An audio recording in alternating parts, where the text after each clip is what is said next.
Hello, Mana TV International viewers. Welcome back to Healthy Life the Vegan Way. I'm your host, Kalindi. Healthy Life the Vegan Way is a series in collaboration with World Vegan Vision, a not-profit organization whose mission is to encourage people to more kinder and compassionate way of life, to increase awareness about three main aspects of veganism: your health, animal welfare, and conservation of the environment.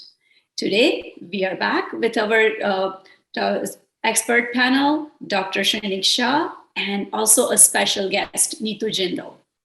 For those who are just joining us, Dr. Shah is a physician with over 35 years of practice in internal medicine.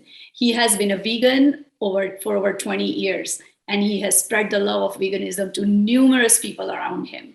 He has a very unique approach to treating patients. Dr. Shah empowers his patients to take control of their own health just by eating the food that are right for their body and soul. A very simple yet a very powerful and effective tool. He's a firm believer and follower of whole food plant-based diet. He guides his patient and people around him to let food be your medicine. He strongly recommends a vegan lifestyle to prevent, reverse, and manage disease, and also for a healthy mind and soul. And today we have a guest with us. Our guest, Neetu Jindal, is an attorney. She is the secretary of New Jersey chapter of World Vegan Vision. She has been vegan for over last 24 years. She has adopted veganism to stand up for those unheard voices. As a college student, she saw a video about atrocities dairy cows were subjected to, which became a turning point in her life.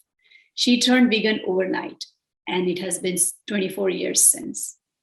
She took a path to fight against animal cruelty. She now volunteers her time exposing cruel factory farming practices and engages in outreach activities and spreads the awareness about veganism.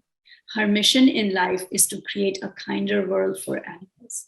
She is also mom to a 9-year-old son, Nirvan, who she has raised vegan. Nirvan follows mom's pursuit as an animal rights activist. Welcome, Neetu, to Healthy Life the Vegan Way. Friends, today we are going to talk about a very different aspect of veganism. So far, we have talked about your health, also the health of the environment, and by now you all are quite, informed. You are aware that there is no nutritional supplement needed for human to eat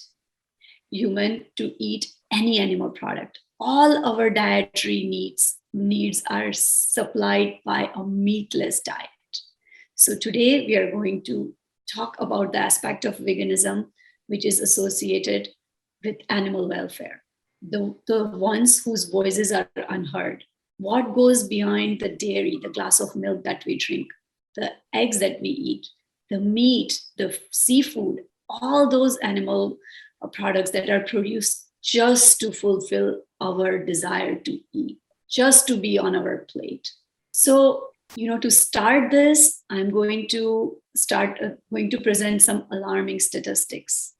Did you know Americans consume around 274 pounds of meat per year on an average?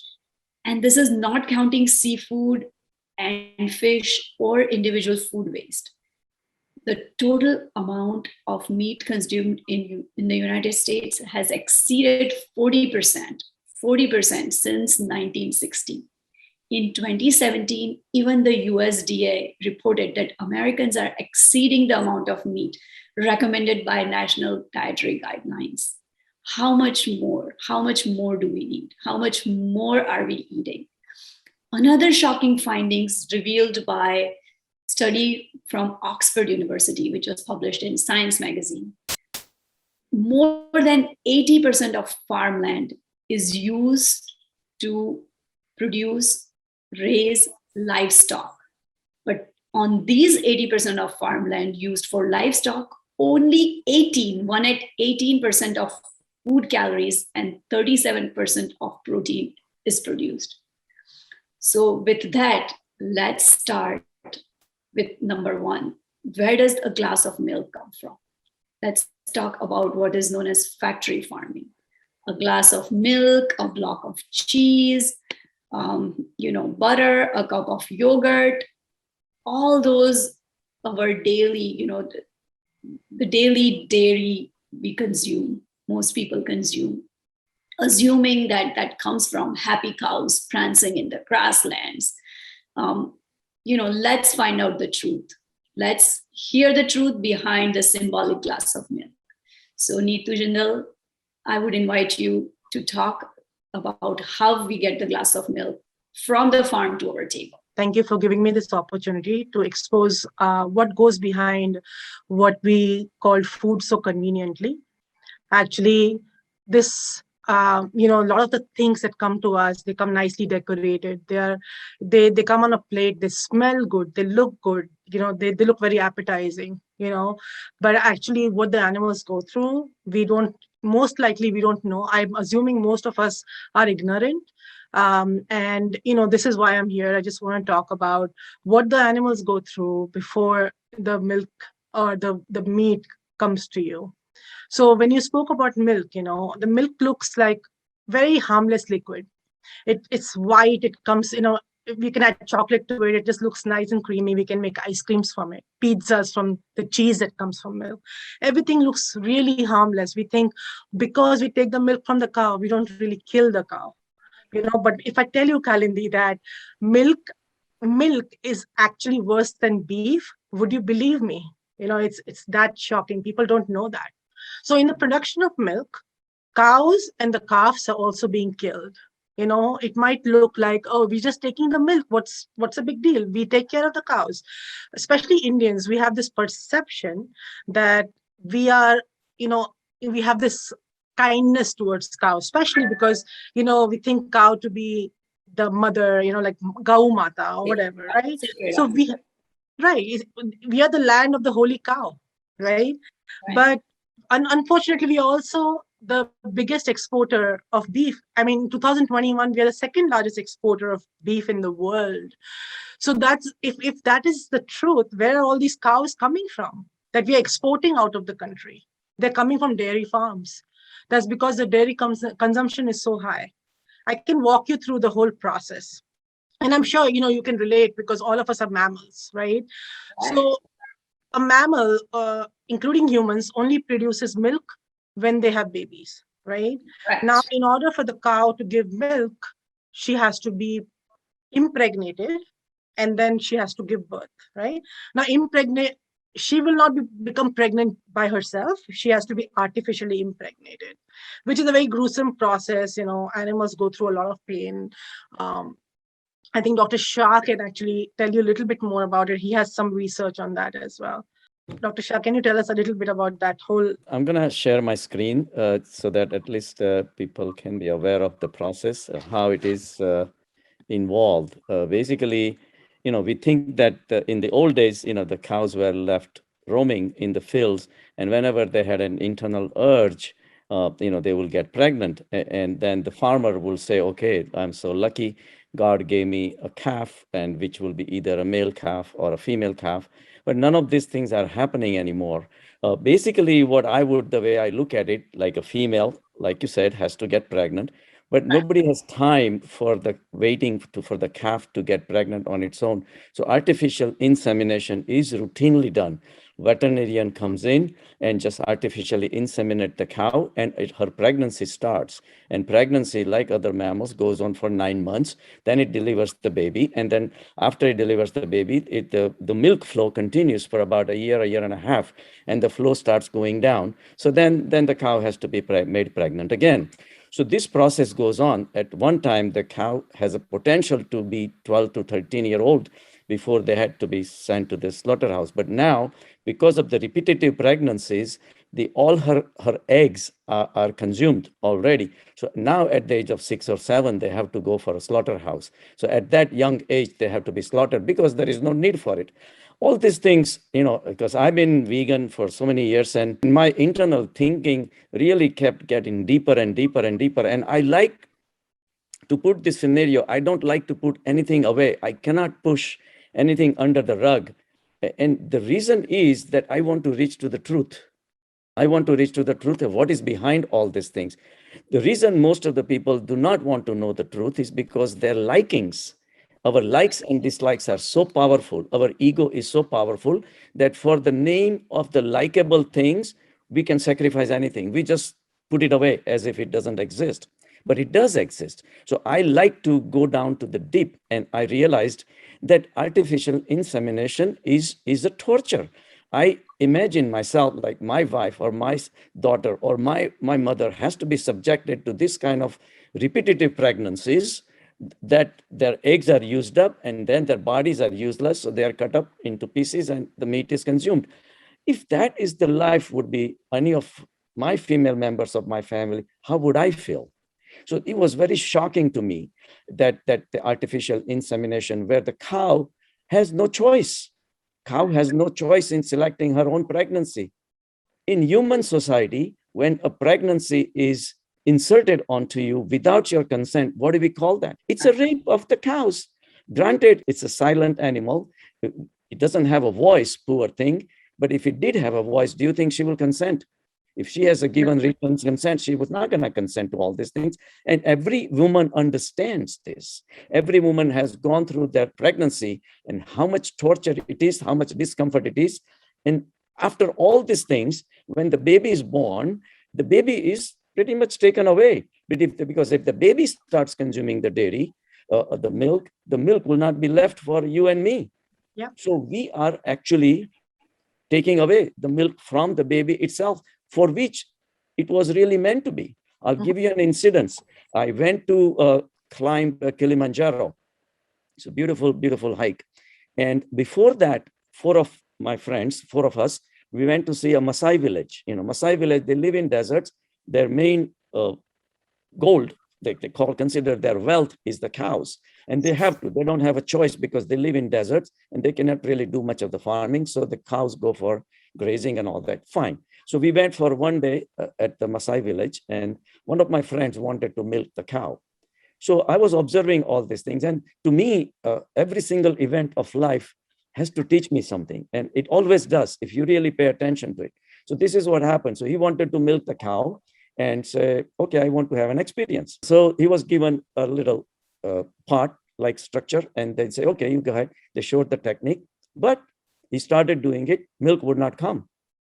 And he was dumbfounded. I said, you were doing, how come milk, you told us to do this exactly this way. I'm doing it. It's not happening. A lot of this, my patients, I asked them, why do you think the milk was not flowing? 98% of the people have no answer. Couple of times I saw people got the right answer, where some of the farmers who came, they grew up in the villages, and they got me the right answer, that because the calf was not there. Yes. So the calf was brought into the picture. Calf started suckling on one side, and then the milk flow started. What does that tell you? That tells you that the milk was never meant for you. It was meant for the calf.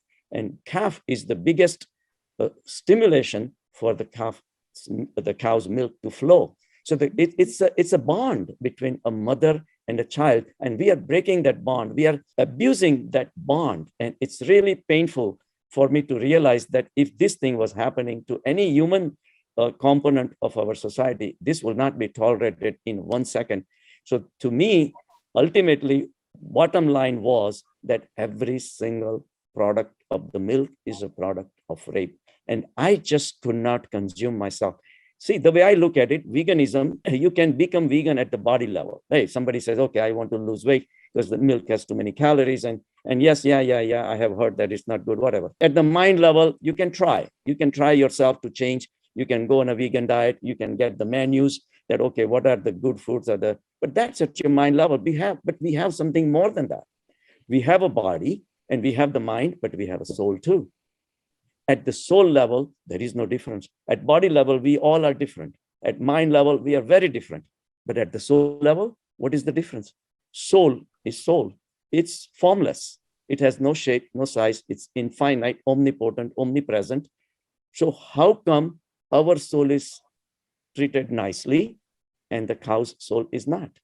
At the soul level, you cannot differentiate. At that point, you realize that if the same torture is done onto me, I will not be able to tolerate. Why am I doing this torture to these cows? So yes, that's what I went through transformation myself.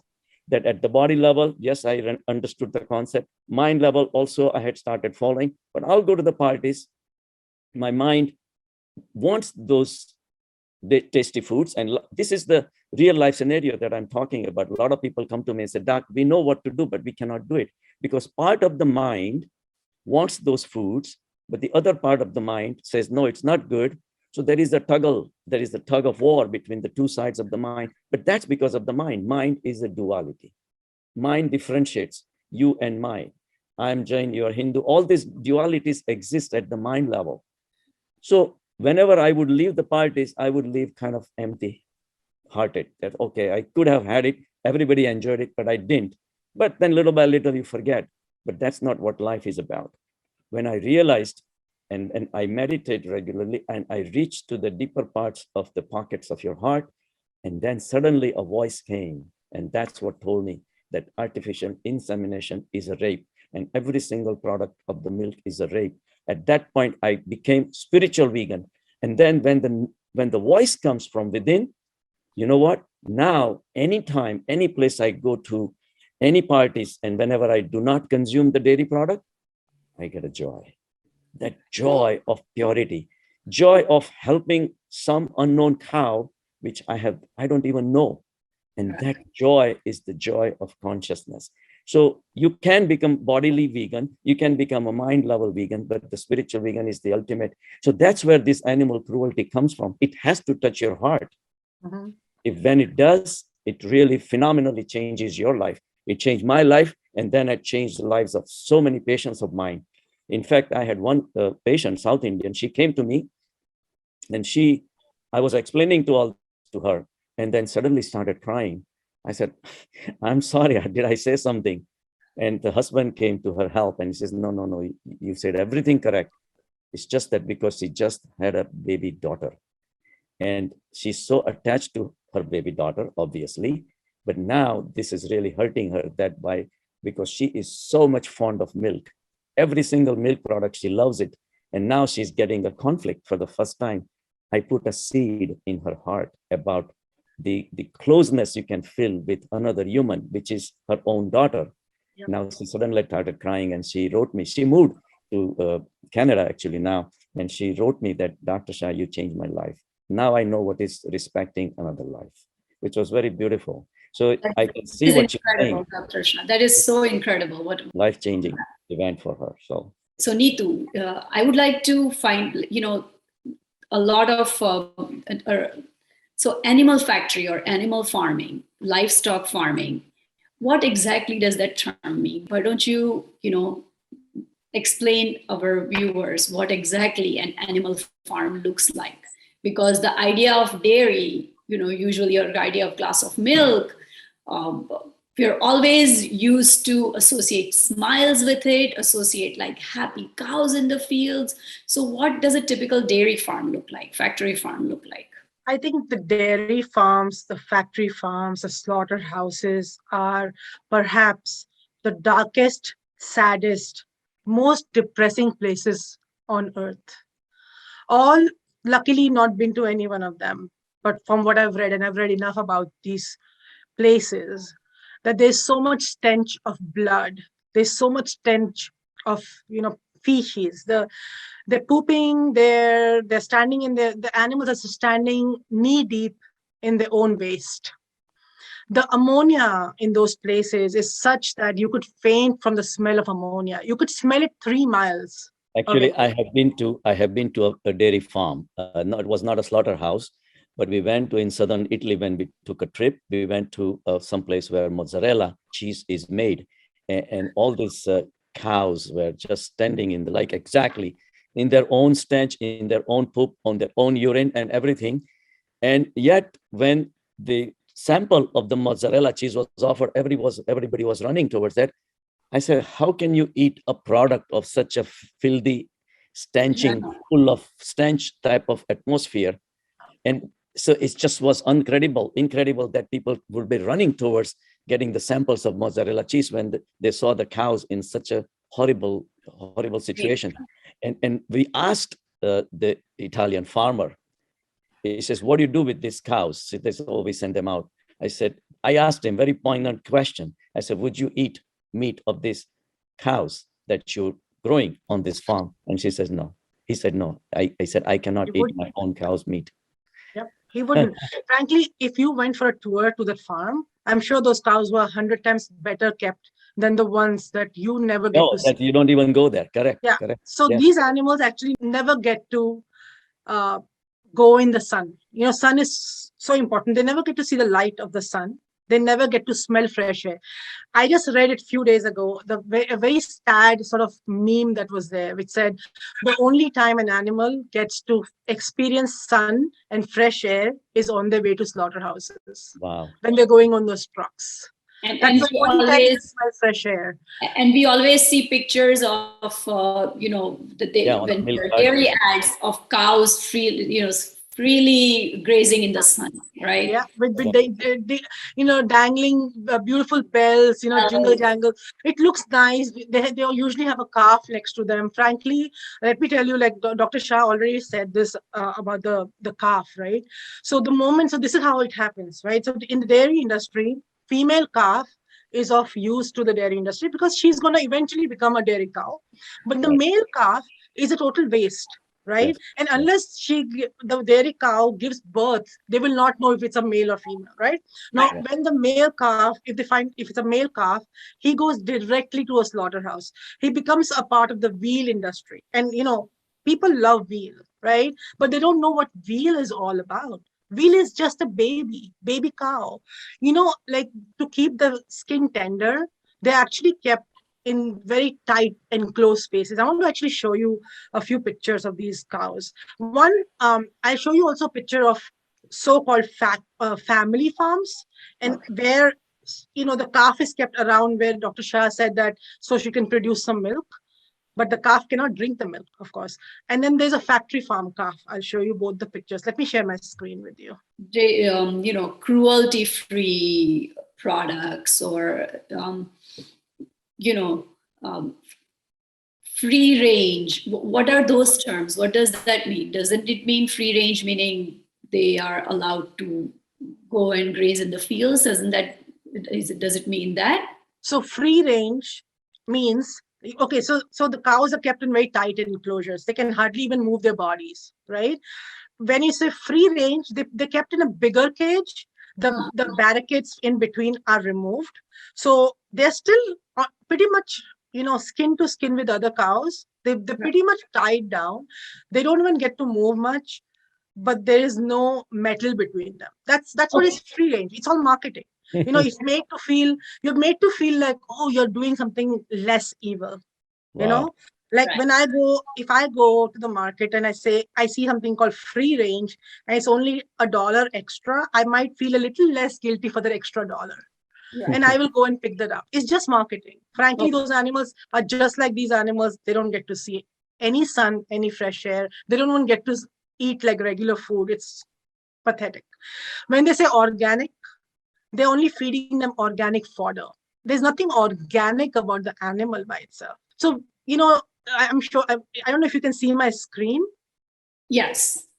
So these are the calves. You see the little metal contraptions on their faces, right? This is for them to be, they prevent the animal from nursing, the baby from nursing on the cow. This is your family dairy farm. Okay, this is at least the calf is around so that mother can milk. So in the first picture, you can see that there's a calf, but the mother is already attached to the milking machine, so he cannot drink the milk.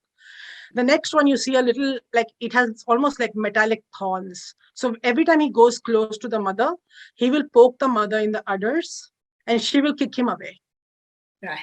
So he will not be able to nurse, and the mother will not be able to nurse the baby, but she will be able to give milk, right? Similar, in the next picture, you see those little spokes that's coming out on top of his face. And then the other one, that's an Indian farm where they have used a metal box, a metal like can put around his to prevent, yes. Yeah. So the caption says every time you drink milk, he doesn't. Wow. That's a shame.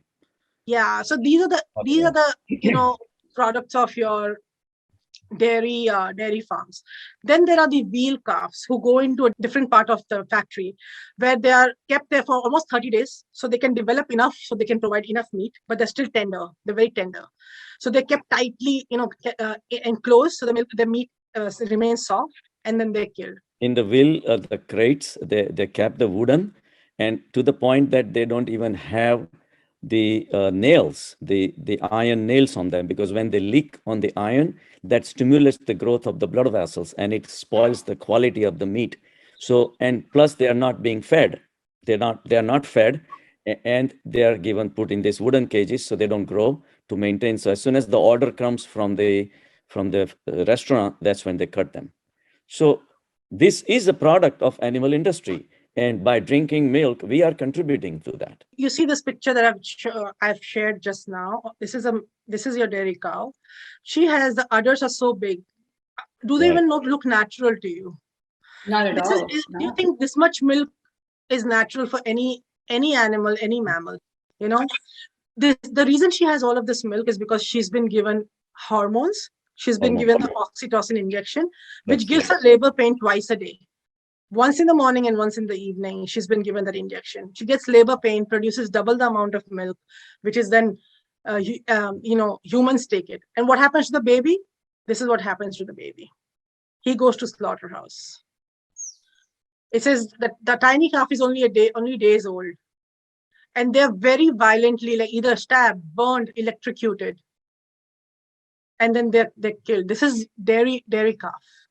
And look at the pesticides. Wow. Oh my God. These are the things that you drink. So every glass of milk will have some blood, some pus, and some feces, some poop inside of it. Every glass of milk. In fact, I might have a picture I want to show you. This is here it is. So this is the milk. This is the actual color of milk when it is taken from the cows, and then it is whitened by using bleach and sent to the supermarkets. Mm.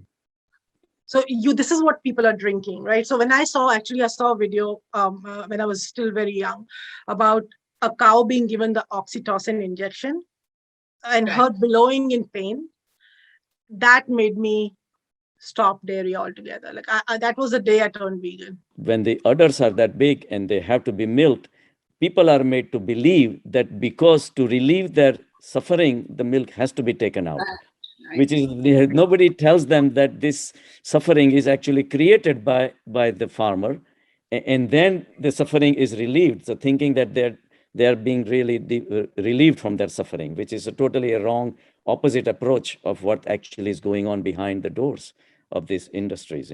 This is the truth, the real truth behind that glass of milk. Yeah. Right? That glass of milk or block of cheese or yogurt, whatever you're cheese is another interesting part, is because the cheese is converted from milk into cheese by tablets called rennet tablets. Right. And there is only one place the rennic acid comes from. It is in the inner lining of the calf's stomach. Calf has 4 stomachs. The 4th stomach is where the milk gets converted into cheese-like material, and then ultimately it gets absorbed. So the inner lining of the 4th stomach is where the rennic acid is. And in the rennic acid, to get the rennic acid, they have to kill the calf. So a lot of male calves ultimately contribute towards the production of this rennic acid. And this rennic acid is converted into rennet tablets, and they are commercially sold all over the world. And when they put them in the milk, that generates the cheese. At one time, European cheese was 100% created by these rennet tablets. So no actually genetic manufacturing, but America has come up with the genetic modification, genetically modified rennic acid. So now it's actually produced in the factories, the rennic acid itself. So, but the thing is that when you buy the cheese, by law, you're not required to report it, whether this cheese was using the genetically modified rennic acid or it was natural. So you don't know, you could be still contributing. And that's why actually the European markets were not allowing the American cheese to be exported to them because they did not believe in a genetically modified. Now, under the pressure of the economy pressure or whatever, now I think they're allowing to import the American cheese. But ultimately, the corruption, all that started from you know where. So it's all these genetic modifications. But the cruelty is definitely involved where the calf has to be sacrificed to make the cheese. And out of all the milk products, who really drinks milk? Tell me. Who drinks milk for their nutritional value? That's what they perceived with nutritional value. But most of them are the consumption is done for the pleasure. The cheese and the ice creams and the mozzarella cheese and all those things and pies and cookies and ice creams and biscuits and cookies, all those things and candies, all these things are pleasure items. It's our pleasure versus their life. Yeah. We never realize that. So how about, there is this common belief that eggs are cruelty free. You don't have to kill a chicken to get eggs. What is cruel in eating eggs? So unfortunately, there's a lot of similarity between dairy and eggs. So similar to a dairy cow, eggs, are produced by a female, right? Mm-hmm. So the eggs have to hatch in order for you to determine whether it is a female chick or a male chick. So as soon as they hatch, they're separated, they're sorted in two different piles, right? What happens? So the female chicks are fused to the egg industry because they're going to be future egg layers, right? What happens to the male chicks? Those little fluffy looking yellow, beautiful looking chicks, which we see in the commercials looking very happy. Those male chicks are grinded and crushed right away. They're actually crushed in grinders, similar to what you have in your kitchen, but a much bigger scale. As they're being hatched, males go into the grinder. And that is the reality of the egg industry. We might again say, oh, it's unfertilized. It's just, a waste product. We love to justify our actions by saying things like this. Yes. We like to say, because it's not fertilized, it was going to go to waste, so I consumed it. Let me tell you this. And it is not a natural process. Let me add to that. It's not a natural process by these eggs are coming. Absolutely not. They are just produced to be on someone's plate. It is not a natural process, just like we said before with the cows, that the calf is born or the eggs are laid. It is. Yeah. So like you said, it's not a natural process. If it was a natural process, you wouldn't believe how many eggs a hen would lay. We assume that hen lays at least one egg a day, right? This is an assumption. And it's a truth. But the reality, if it was a natural process left to her own means, she'd only lay 12 to 16 eggs in a year. 12 to 16 in a year. Wow. Amazing. Imagine the kind of pain that she goes through. And laying an egg is a painful process, right? Yeah, just like delivering a calf. Yes. Mm-hmm. Just like delivering a calf is not easy either. So exactly, right? But she's laying one egg a day, which is hard, it's a hard shell egg. For her to lay that, eventually this animal that can live up to 12 to 18 years, by the end of the second or third, fourth year, she's so spent, she cannot stand on her own feet. She cannot. So here's, so we heard where your dairy milk comes from and where the eggs you think they're cruelty free.